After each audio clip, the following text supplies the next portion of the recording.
नमस्कार, मी मयुरी आणि आपण पाहत आहात 7 स्टार न्यूज।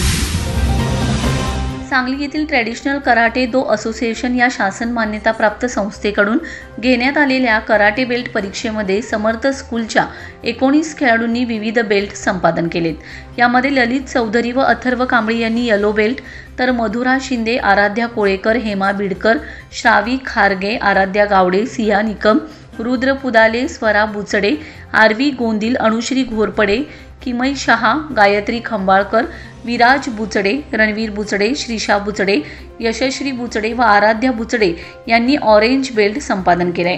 या सर्व यशस्वी खेळाडूंचे संस्थेचे अध्यक्ष सुहास सूर्यवंशी पुदाले, शैक्षणिक संचालिका संजीवनी सूर्यवंशी, प्राचार्य जी.बी. डुबल यांनी गुलाब पुष्प देऊन अभिनंदन केले। या खेळाडूंना आर्यन निकम व सिनियर कराटे प्रशिक्षक जितेंद्र कांबळे यांचं मोलाचं असं मार्गदर्शन लाभलंय। Laxman Patil, 7 star news, Islampur.